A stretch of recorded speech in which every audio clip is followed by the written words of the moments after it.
नमस्कार दोस्तों, आप देख रहे हैं हमारी वीडियो और आपका बहुत बहुत स्वागत है। और आपको बता दूं, इंडिया अलायंस में आज चर्चा करेंगे।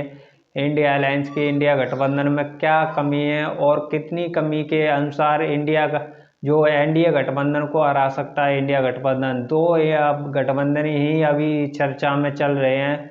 राजनीति के विश्लेषण कहते हैं कि एनडीए को हराने के लिए, बीजेपी को हराने के लिए इंडिया अलायंस में एक ही अभी चेहरा है, वो इंडिया अलायंस में शामिल होता है तो इंडिया अलायंस गठबंधन मजबूत होगा। उस मजबूत गठबंधन को लेकर चर्चा चलती रहती है।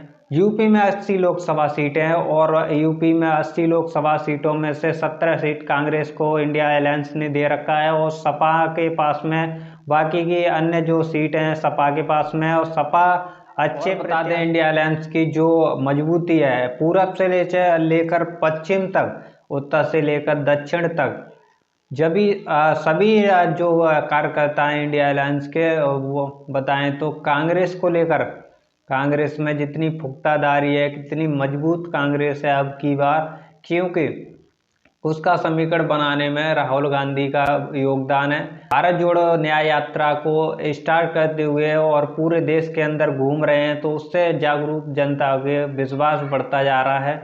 और यूपी के जो सपा के मुखिया अखिलेश यादव, जो पीडीए को सपने को पूरा करने में लगे हुए हैं, उनके प्रत्याशी को चयन करते हुए उन्होंने 16 प्रत्याशियों को पहले से ये लिस्ट जारी कर दी थी। दूसरी लिस्ट अभी 11 प्रत्याशियों को जारी कर दी है। उससे गठबंधन में पुख्तादारी बनती जा रही है, क्योंकि वो मजबूत होता जा रहा है। गठबंधन को आपको बता दें कि गठबंधन में जो 16 सीटें थी उसमें एक दो मुस्लिम है और इसमें जो 11 सीटें हैं उसमें एक मुस्लिम है चेहरा।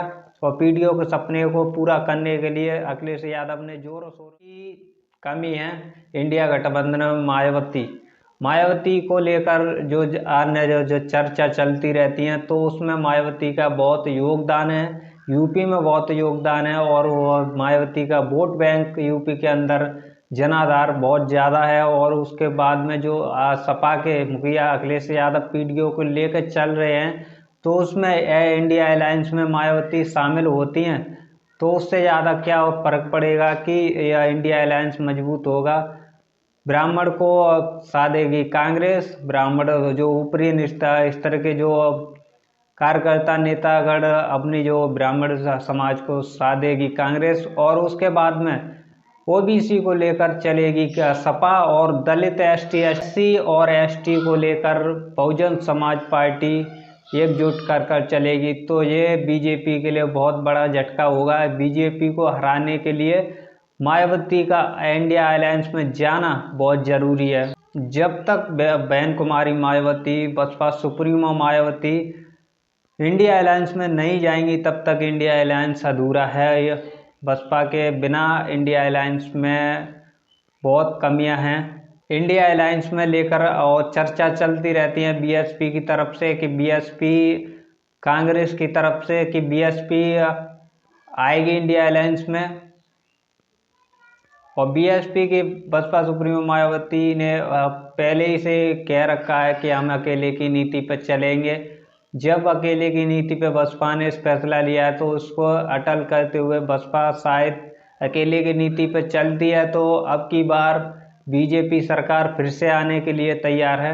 यूपी के अंदर 80 में से 70 से 80 सीट लाने के लिए बीजेपी का प्लान है, तो वो सक्सेस होता दिख रहा है। क्योंकि बीएसपी नहीं आएगी तो अब इंडिया अलायंस में, तो आपका जो वोट बैंक है बट जाएगा। जब वोट बैंक ही बट जाएगा तो सीट निकलने के आचार विचार कम हो जाएंगे।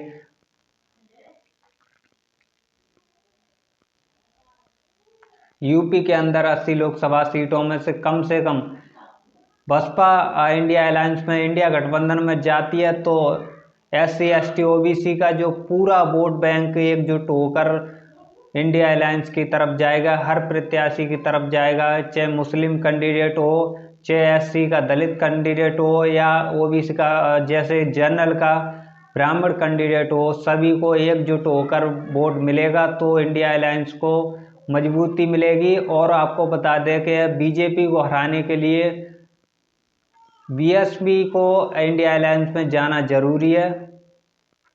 जब भी बीजेपी हार पाएगी, नहीं तो बीजेपी फिर से यूपी के अंदर जनाधार बनाते हुए, अच्छी सीट निकालते हुए, प्रधानमंत्री का चेहरा नरेंद्र मोदी के चेहरे पर प्रचार करते हुए बीजेपी फिर से जीतेगी। आपकी क्या प्रतिक्रिया है, आप जरूर हमारे चैनल के कमेंट में आप जरूर बताएं। अब की बार किसकी सरकार? लाइक शेयर कमेंट जरूर करें वीडियो अच्छी लगे तो।